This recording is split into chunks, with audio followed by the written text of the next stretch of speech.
So again, Proverbs chapter 22 verse 6, it says, a child, train up a child in the way he should go, and when he is old, he will not depart from it, right? So talking about, let's deal with train up, right? So as we see, like when you're training up a child, that means you have to dedicate yourself, man, to this child's education. All right. So that's basically what he's talking about when he says train up a child. All right. So this is what the Most High is showing us, man. It's going to take great um great levels of sacrifice and dedication, man, to, you know, dedicate yourself, excuse me, to the upbringing of, of your children, right? Because that's the most important thing. That's why he said when you train up a child in the way, right, he should go. It's talking about, man, remember, you're preparing them for, you know, that you're preparing that child for life itself. You know what I mean? When he becomes an adult or a man of age, right? When he gets ready to take on the family, or when he gets ready to go, start working on his own, building him a house for himself. You know what I mean? And whatever endeavor that child um, goes into, that's what you're preparing him for, right? So as you show him the laws of the Most High, man, he's dealing with aspects of, anthropology and science and, mathematics and, history. So all of those things, man, are a part of, a part of his learning, right, in the scriptures. Then he's dealing, not only he's dealing with that, but he's dealing with the aspect of business, you know, being a business minded person, man, being having the scriptures teaching them confidence, man, to keep himself moving, you know, that's what it's all about. That's why you train up a child, man, in these scriptures. Okay, that's one thing you definitely have to make sure you always do. You're training up your child in the word of the Most High. Okay, and it says, and when he is old, meaning he's of age, he will not depart from the path in which you've helped him. You've helped him set forth on. All right. So that's a very, very important thing too. That's why we train our children, man, in the word of the Lord, so that they can be productive, Israelite men and Israelite women, man. Our brothers being morally sound, man. They not out fornicating or doing anything abominable. Same thing with our sisters, keeping themselves spiritually pure, man, and keeping themselves virgin, you know what I mean, for their husbands, and being able to help their husbands, you know, even if it gets down, if it gets down to it, man, help the husband take care of the home, you know. I mean, and she have to go out and get a job. So all of those things, man, we prepare our children for. Though we may not have been um, prepared as much as we should have been, before we came into the knowledge of the word. But our children, man, will far excel, above us, beyond us, because not only they'll have the spirit of the Lord with them, you know, but they'll also have the understanding of the word of our God as well. All right. So that's why dedicating yourself to the education of your child is very important. Even for women who are just coming into the truth, they still have a lot to invest in as well, as when dealing with, training up their children, you know. So say for instance you got a teenage daughter or a teenage son, you know, and that child, that child still has to be able to that child still has to learn about the word. Though they may be in the school Esau school system, right, learning his material, but at the same time his material is not going to get him into the kingdom of God. Them getting that master's or that bachelor's degree is not going to get them is not going to give them the salvation. No, them understanding this, that's what's going to give them that salvation. You see, understanding this word, that's what's going to give them their ticket into the kingdom. But yeah, by them applying this word to their life, then they'll be able to take that piece of paper, man, that they got from Esau's system, and they'd be able to use everything that the Most High and put on their spirit, man, to do, and then more, you know, and not have a problem. So that means our nation have doctors, lawyers, teachers, scholars of history, whatever our nation needs, we'll have it by us training, making sure that we train our children correctly. You know what I mean? So that's why, man, it's even vital, man, for a woman that, just coming into the truth to be able to teach her children, or learn how to teach her children. Okay. or train up her son or her daughter in the correct way to go. So so now let's go into the book. Let's stay in Proverbs and let's read 22. Let's stay in 22. Hold on one second. Let's stay in 22 and let's read verse 15. And it says, "Foolishness is bound in the heart of a child, but the rod of correction shall drive it far from him." Right? So now when it talks about foolishness, right? So as it's explaining, right, foolishness bound in the heart of a child, man, what is foolishness? Foolishness is showing a lack of good judgment. You know, a child that just cannot discern right from wrong, pretty much. You know, always thinking about something, doing something stupid. You see what I'm saying? And you see that a lot out there, man, with Israelite men and Israelite girls. You see what I'm saying? Or Israelite women, excuse me. And then it says, it's bound in their, when it says bound into their heart, man, meaning that's in their heart, that's in their mind. They have a mind of a child. You see? But he said, but the rod of correction will drive it far from him. So when you discipline your child, it corrects his foolish behavior. That's one of the most important things you got to understand. So if a child has foolish tendencies, then you whoop his behind, right? And you use them scriptures, man, to show him, like, look, this is why I'm whooping your behind. And then you're going in and you're correcting his foolish behavior. So he no longer does anything that's foolish whatsoever. All right. So now let's go to Ecclesiasticus, or the book of Sirach, chapter 7. So I hope everybody understand, man, the point that I was getting to as far as in Proverbs 22:15. All right. You discipline your child, it'll correct his foolish behavior. That's basically, in a nutshell, what I was saying. All right.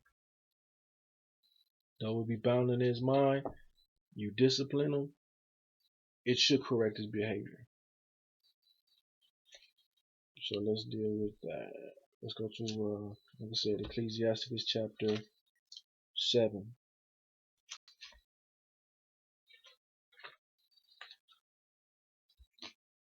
And we'll read verse 23. And it says, "Hast thou children? Instruct them, and bow down their neck from their youth." Right? So if you have children, he says instruct them, meaning you teach them, right? And you bow down their neck from their youth, right? So it's talking about, man, you make sure that you make them submit while they're young. Because if you don't, he's going to explain the process. I'm going to explain to you the process of what will happen later on. All right. If you don't make that child submit to you, you know what I'm saying? While they're young, all right, you're going to have like mad problems. Let's read verse 24. It says, "Hast thou a daughter? Have care of their body, and show not thyself cheerful towards them," right? Meaning always willing to do whatever the hell they want.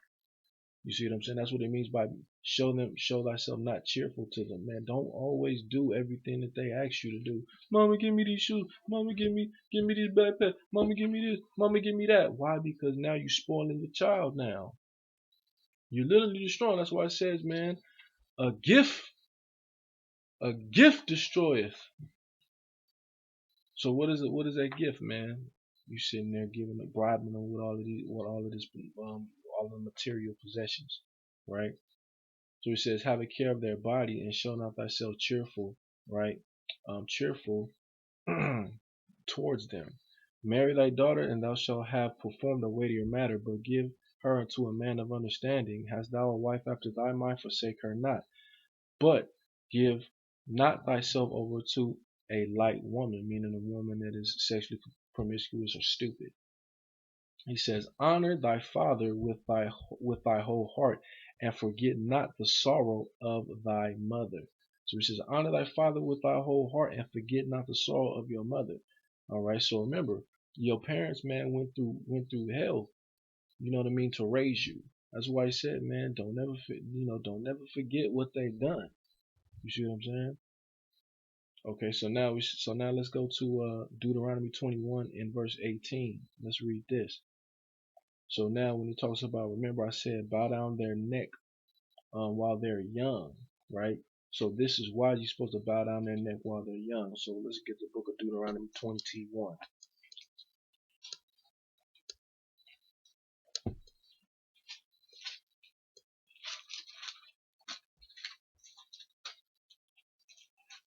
Deuteronomy 21, and we'll read verse 18, and it says, "If a man have a stubborn and rebellious son, which will not obey the voice of his father or the voice of his mother, and that when they have chastened him, he will not hearken unto them," right? So let's deal with that.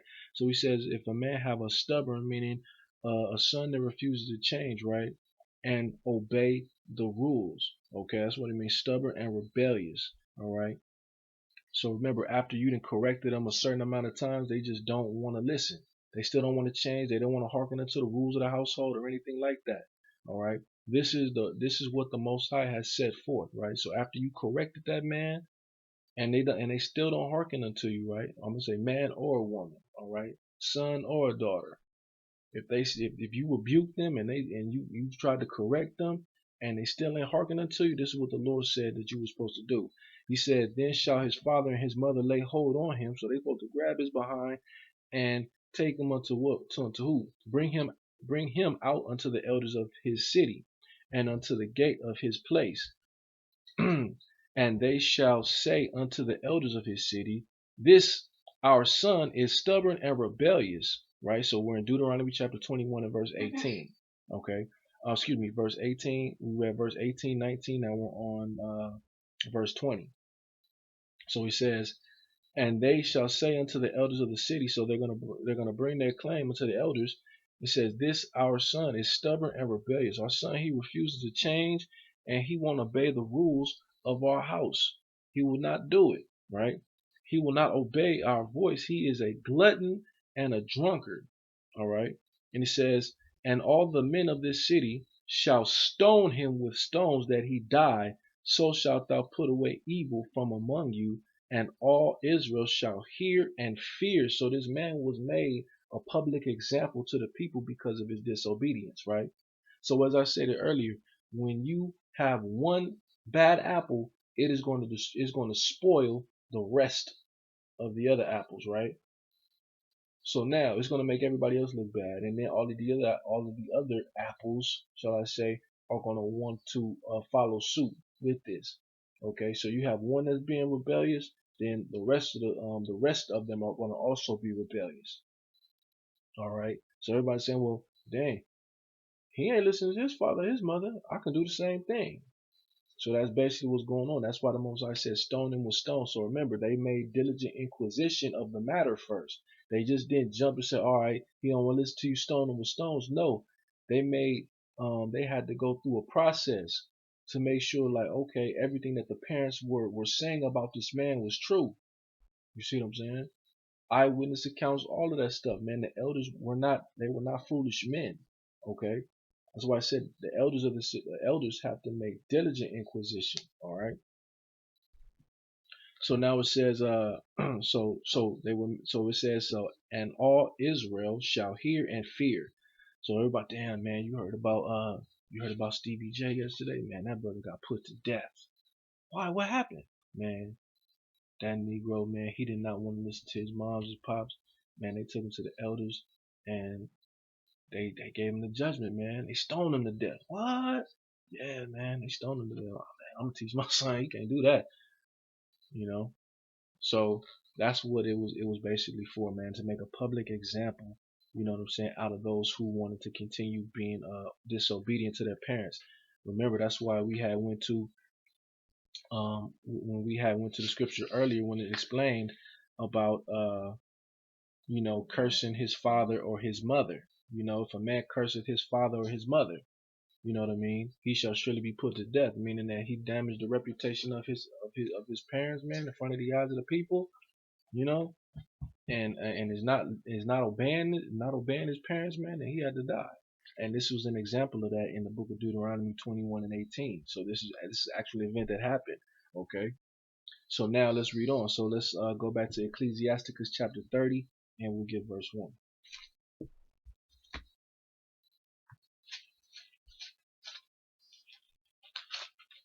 Ecclesiastes chapter 30, and we'll read start at verse 1. And it says, He that loveth his son causeth him oft to feel the rod, that he may have joy of him in the end. So parents that cause, their children to feel the rod, often, they will have joy of their son or their daughter in the end.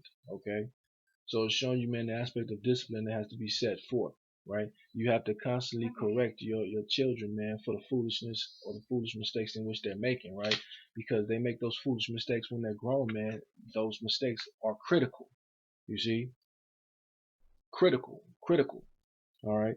So it says, He that chastiseth his son shall have joy in him, and shall rejoice of him among his acquaintances. Right, meaning that when you chastise your son, you'll see that he's much more well behaved.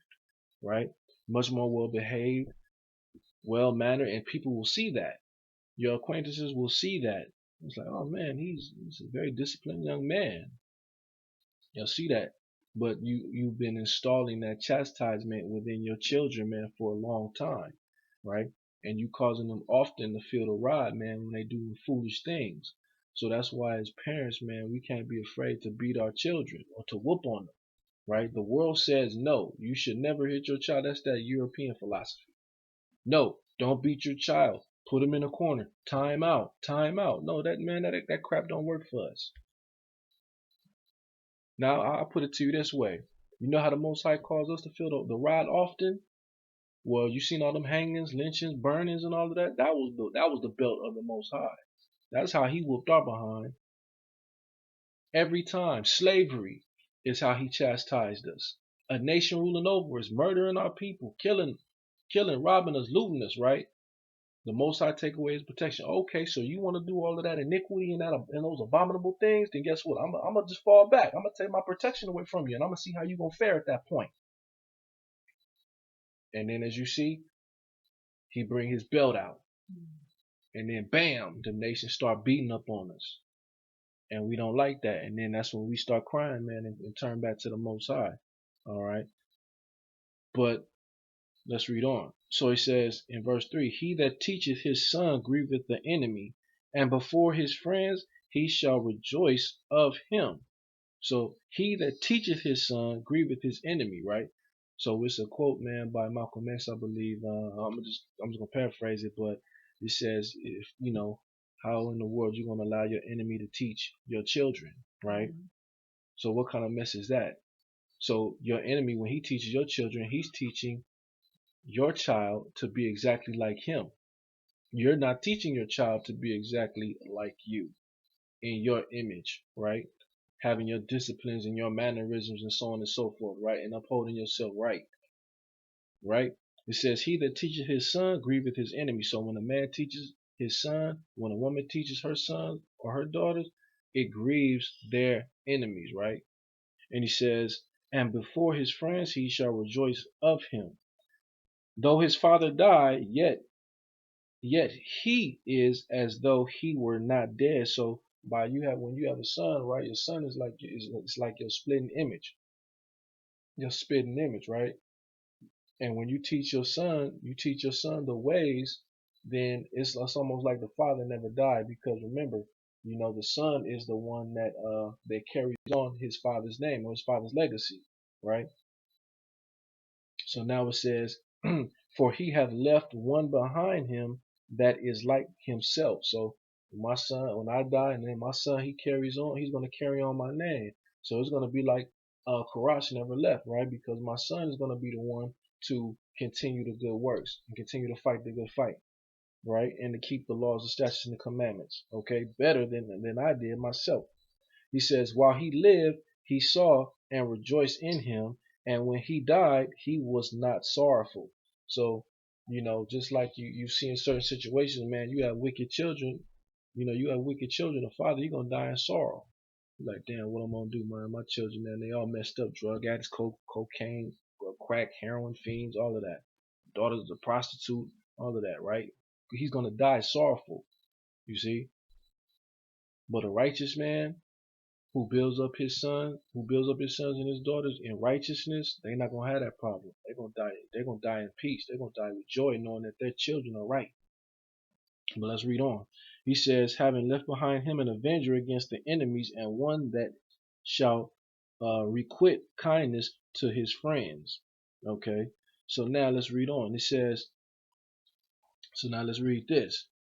So in verse 7 it says, he that maketh too much of his son shall bind up wounds. So let's find out what that means. When you make up too much of your child, right? Because this is often what parents, a lot of parents do, and this is where they make their biggest mistakes, man. When you make too much of your children, right? You make your children the very center of just your whole fiber and your being, right? And I'm not talking about in the right way. I'm talking about in a way, man, that could disrupt things in your life. You understand?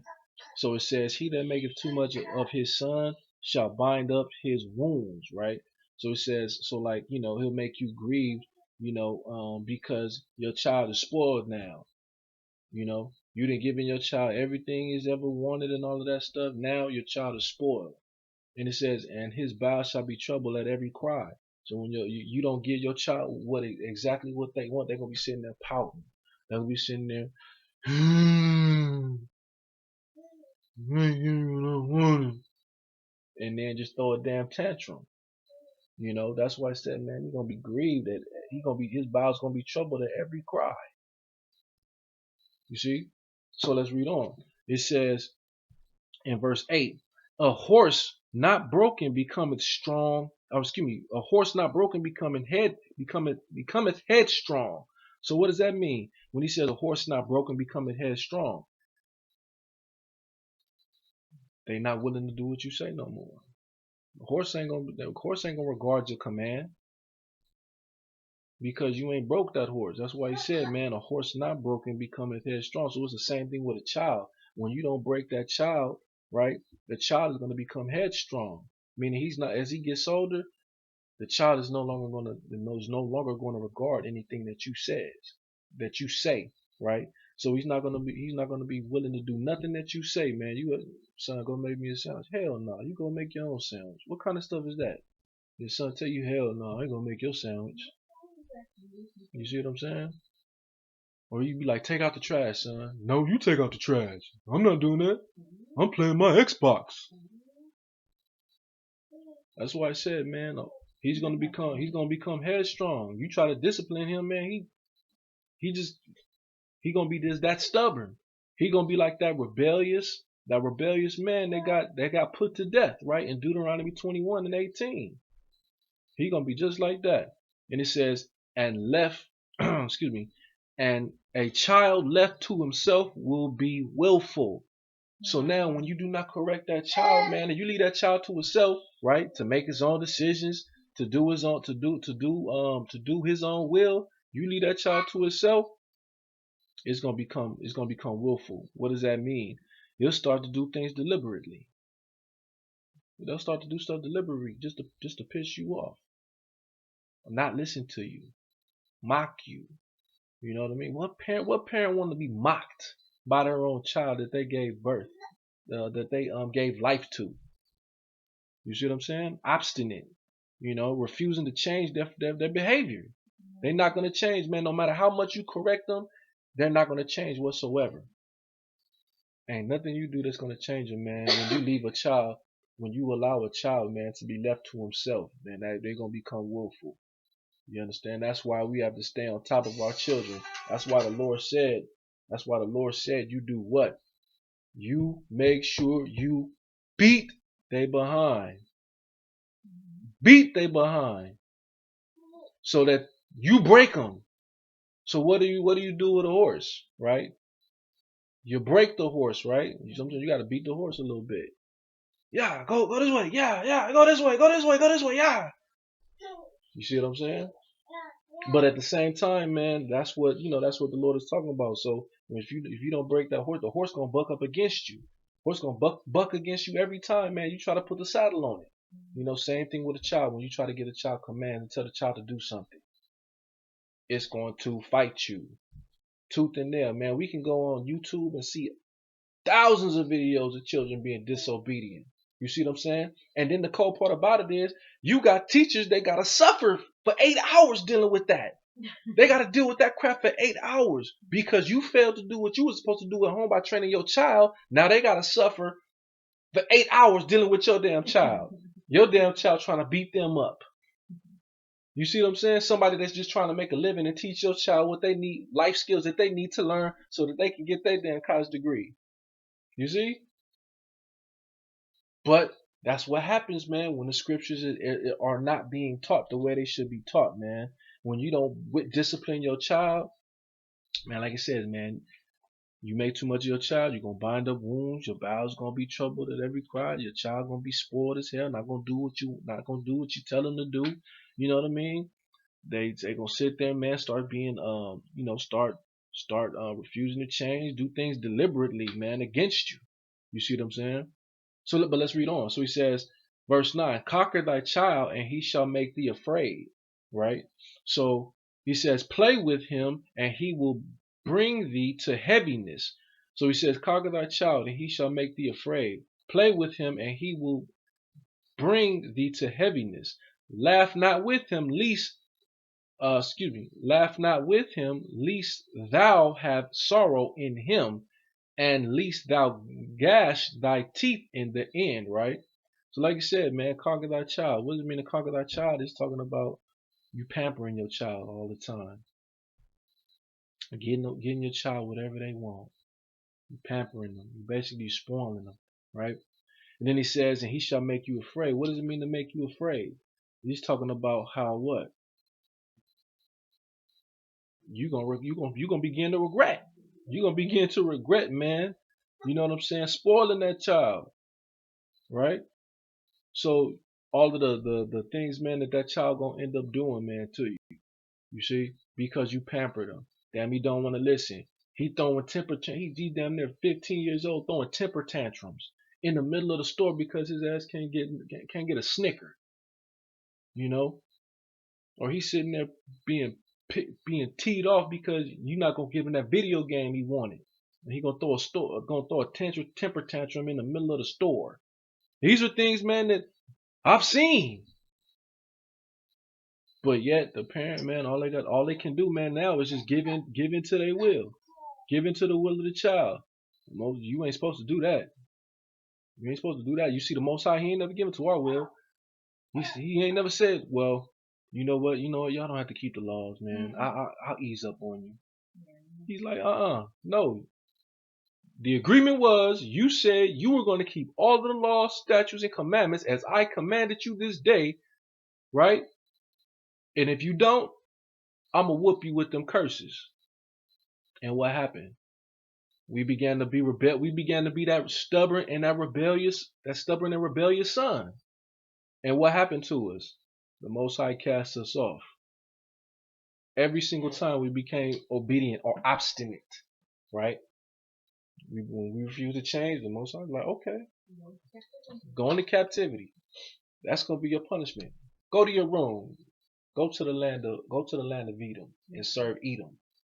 Go to the Babylonians, serve the Babylonians. Go to the Persians and me, serve the Persians and me. Serve the Greeks. Serve them for your wickedness. But let's continue. So he says, and laugh not with them, lest thou sorrow, and make thee afraid. Play with him, meaning you sitting there jesting with him all the time, fooling around and all of that crap, allowing that child to be your friend instead of your son or your daughter. Now what happens? Now the child no longer has respect for you. I think it was an episode of Snapped. I watched, and it was two twin girls, right? Their mother was out, man, always playing, always was out partying and all of that. Then she come home and she being her daughter friends, right? Then as the daughters came of age, the daughters was like, getting mad, man, because they wanted to go out with older men and party and all of that stuff, but the mom was trying to keep them from that lifestyle, because she didn't want them to go that route, right? But then what happened? They ended up murdering their own mother because their mother would no longer allow them to deal with older men, call, text, and whatever the case may be, go out and party and all of that. And she said no. That's what caused them to rebel. That's why I said, man, conquer thy child, he shall make thee afraid. Play with him, and he shall bring thee to heaviness. You're gonna be depressed because of your own children. Your children are gonna cause you to have a stroke at the end of the day. You see what I'm saying? That's why the scriptures say, man, you know, you gotta bow down their head while they are young. Okay. So now it says verse 11, give him no liberty in his youth, and wink not at his follies, right? So when it says give him no liberty, it's talking about what? Don't give him no freedom to do whatever the hell he want. You see what I'm saying? Don't give him no freedom, man, to do whatever they want. You got a daughter, right? You say, okay, baby, pick whatever clothes you want to wear, right? All she doing is picking pants all day, pants all day, pants all day. You're like, dang, she ain't picked not one dress. She ain't picked not one dress. What's going on? That means you giving her freedom to do whatever you want. And now, when you sitting there, when you come into righteousness, and then you be like, all right, okay, well, we wear dresses now in the house. They don't want to wear dresses. Then what happened? Now you got to deal. Now that's going to be a problem to you because they're so used to picking out their own clothes. I mean, that's just an example or whatever the case may be. But it's just basically showing like, don't give your child the freedom to do whatever the hell that they want to do. Right? As long as they're under your house, you are the one that gives the order. You are the one that gives the command. That's it. That's all.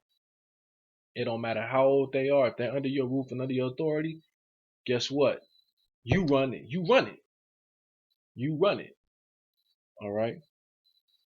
And that's where a lot of mothers mess up too, man. They become respecters of persons at that point.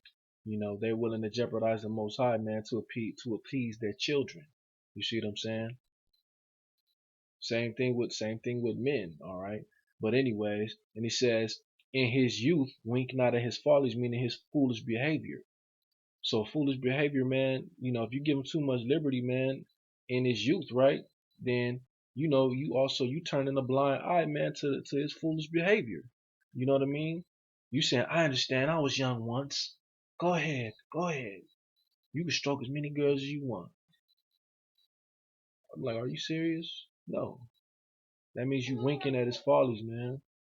You winking at that foolish behavior. That's foolish behavior, man. To allow your daughter to sit there and tell you, oh, well, you know what? Yes, Dad, I had sex. I had sex. Yes, I had sex already. And did you protect yourself? Yeah, no, father should be pissed. I'm like, what? Oh, no, no, no, no, no, no, no, no, no, no, no, no, no. That should never in 1,000 years happen. But that's what happens, man, when you wink at your child's foolishness. You see what I'm saying? A foolish decision. Foolishness is bound in the heart of a child, right? But that's what happens, man, when you're not, when the home is divided and both parents are not on one accord, all of that, man. But also when you make too much of your child, man, it happens that way. Um, what else? What else did I want to get? Uh, of course, I already said that. Bow down their neck while he is young. Okay, yeah. So we're gonna continue reading. Verse 12. So it says, bow down his neck while he is young and beat him on the sides while he is a child. So that's when correction is most important, man. When you beat them on that, when you beating them while they're young, meaning you whooping that butt. You know what I'm saying? When they 1, 2, 3, 4, 5, all the way up until they damn near teenagers. I seen a video, man, of a mama on Facebook, man. That mama, she beat the living daylights out of her child for sitting there posting her boobs and twerking on Facebook and all of that. I said, I applaud. I was like, you go, mama. You do your thing, man. Why? Because your daughter is not supposed to be doing no BS like that, putting herself out there like that. I'm talking about she had some. It looked like a weight belt or something. It was huge. She was whoosh. She like turn around, whoosh. Like, turn around. Turn around, show him you can dance, show him you can dance. You like to twerk and all that. Show him. I'm talking about she was just beating on that girl. You know what I mean? But she needed it. She needed it. Why? Because you know what I mean. The script, like, is she doing what it says? You bow down their neck while they're young. You understand? You beat them on their sides when they're a child. You see what I'm saying? You know, wink not at their follies, meaning their foolish behavior. Don't give them freedom and liberty to do all of that crap. You know, because that's where many parents fail, man, and that's why many brothers, many fathers become grandfathers at the age of 42 or 30, 35. You know what I mean? So you know this that's a that's a serious game. But anyways, now let's continue. Let's go to the book of Sirach chapter 3 now. Let's go to Sirach chapter 3. Sirach chapter 3, and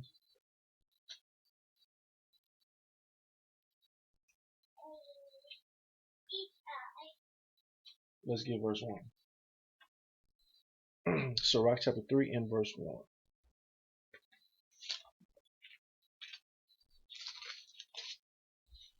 Sirach chapter 3, and I'm gonna start at verse 1. It says, hear me, your father, O children, and do hereafter, that ye may be safe. For the Lord hath given the father honor over the children, and hath confirmed the authority of the mother over the sons. So as you can see, the Most High has given authority to the parental figures of the household. That shows you right there, man. That's why you're supposed to respect them, because authority has been given to them. Okay? so now So now it says, whoso honoreth his father maketh an atonement for his sins. So showing you when you honoring your parents, you respecting and revering for them, then you making an atonement for your sins, right? Because remember, that's the keeping of the Lord's commandments. All right, honor thy mother and thy father. Verse 4. And he that honoreth his mother is as one that layeth up treasure. Whoso honoreth his father shall have joy of his own children, and when he maketh his prayer, he shall be heard. So it says, when he maketh his prayer, he shall be heard. So when you says, whosoever honor his father shall have joy in his own children, right? So now when you honoring your parents, right, then you're gonna have that same joy and pleasure in your own children, because they're gonna respect you. You know, it's outside of when you didn't respect your parents. Now your children don't respect you. You see what I'm saying? Because now karma's a bee, is what they say, right? You reap what you sow. You see what I'm saying? You sow disobedience, you're gonna reap disobedience. So that's what happens. So now it says, he that honoreth his father shall have a long life, and he that is obedient unto the Lord shall be a comfort to his mother. Right? So as you when you honor your father, you're gonna have a long life, right? Because you're taking heed to all of the advice in which your father is giving to you according to the wisdom of scriptures, right? Then he says, and he that is obedient unto the Lord, remember, you obedient unto the Most High, meaning that you doing what? You still keeping His laws and His commandments, man. The things that were taught that were taught by your father to you, right? And he says, and shall be a comfort to his mother, meaning his mother is not going to have any sorrow about her son. She's going to be at ease knowing that her son is a righteous man. You see what I'm saying? Her son is a righteous man. He's going to have a good life. He's going to make sure that he finds him a woman that will definitely give him children, so on and so forth. Okay? He that feareth the Lord will honor his father, and will do service unto his parents as to his masters. So now, it's like when you it says, and he that feareth the Lord will honor his father and will do service unto his parents, right? Meaning he'll help his parents. He'll help his folks. You see what I'm saying? So it's not supposed to be the other way around. The parents aren't supposed to be the ones serving the children, right? The children are supposed to be serving the parents, right? When you tell your children to clean up, they should be cleaning up, right? That's what they there for, man. They're your helpers around the house. Just like when your son get older, then that's what he's gonna be helping you do. All right, well, son, come help mommy fold up the clothes. Son, come help your dad mow the lawn and rake the leaves. You know what I mean? And by you doing that, man, you teaching him responsibility. But like he says, it says, he that feareth the Lord will do service unto his parents as to his master. Honor thy father and mother, both in word and in deed. So not only in word, right, but also in your actions as well, that a blessing may come upon thee from them, right? So now, when you have a righteous son that does for you, right, you're gonna want to make sure that he receives. He how can I put it? How can I put it? You'll get the rewards in which your parents desire to give you when you're doing exactly when you're doing what you're supposed to. All right, because you deserve it. Okay. So now it says, for the blessing of the father establishes the house of the children, but the curse of the mother rooteth out the foundation. Right. Glory not in the dishonor of thy father. Okay, that was it. I just wanted verse 8. Yeah, verse 8. So now, let's hit. We got like a few more. Don't drag on too much. But you can write these down. So you can write down Proverbs chapter 29 and verse 15. You could write down verse 17 in the same chapter and verse 18 in the same chapter. Yes. Yeah, because we actually over the time. Yeah, 29, 16, no, 15, verses 15, verses 17 and 18.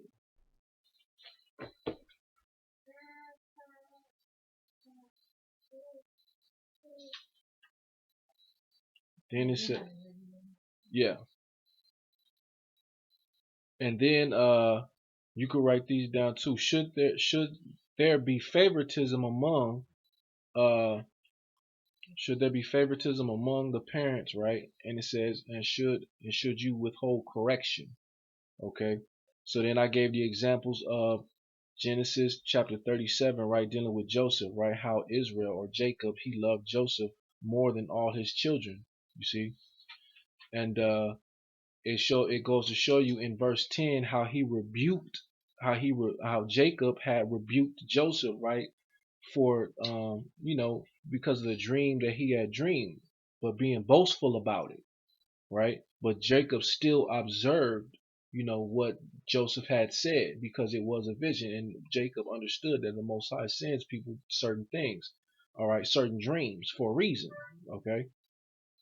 So now, so you can write that one down, 37, 3 through 10. Then 1 Samuel chapter 2 and verse 12 all the way to verse 24. And that speaks about Eli, when he had respect unto his sons, right? So basically, he chose his sons over the Most High, right? And that's also another mistake that a lot of parents make too. They'll choose their children over the Most High himself, which gave them children. You see what I'm saying? But all you got to do is you choose the Most High first, and then He'll give you, what I mean, your children. Put the Spirit on your children to accept the word of righteousness. But you have to seek the Most High first. All right. That's for those brothers and sisters, man, that aren't in the truth or transitioning in the truth and have rebellious children that are kicking against the pricks in His word. You could also write down Ezekiel chapter 18, starting at verse 2. When he says, what mean ye that you use this proverb concerning the land of Israel, saying, the father have eaten sour grapes, and the children's teeth are set on edge, right? So basically, the Most High is speaking about how when the fathers make mistakes, right, children's pay for it. The children pay for it, right? Well, the Most High will no longer, Most High already said, man, He's no longer going to do that. But as you read the rest of the chapter, He's going to show you, man, if the son do right, and the father do wickedness, the father's going to die, but the son will be saved. If the son do wickedness and the father do right, the father will be saved and the son will die. So that's basically how the Most High is establishing it. So then go to you can write down Galatians chapter 4 verse 3, and it says, even so, when we were children, we were in bondage under the elements of the world. So now you have to teach your children, man, to you're basically you're preparing your children or teaching them not to be subject unto the elements of the world anymore. So as a parent in the truth, or coming into the truth, learning the knowledge, that's basically some of the things that you have to teach your children, not to no longer conform to the ways of the world. All right, and being subject to the flesh and all of that. So you're basically teaching them and showing them, man, how to get themselves out of that. All right. That's what we do to our young babies being born in it, and also to the ones who are transitioning themselves into this word as well. All right. Then it says, chapter Ephesians chapter 4 verse 14, and it says that we henceforth be no more children tossed to and fro and carried about with every wind of doctrine by the sleet of men and the cunning and craftiness uh, whereby they lie and wait to deceive. All right. So remember, we have to make sure that our children aren't tossed to and fro by, every wind of doctrine. So that means as a parent, we have to be solidified in the foundation of the scriptures, man, to be able to teach our children so they're not subject to the foolish doctrines that are out there being taught by other Israelites, all right, or by the world. So then you can also write down Ephesians 5:1. It says, be ye therefore followers of God as dear children. So we're showing our children how to be followers of God. All right. Um, then write down Colossians chapter 3 and verse 20. When it talks about obeying, when you obey your parents, that is pleasing to the Most High. So that is very much true. All right. So now, so then you also write down Ephesians chapter 6 and verse 1. Okay. And I'll get that real quick.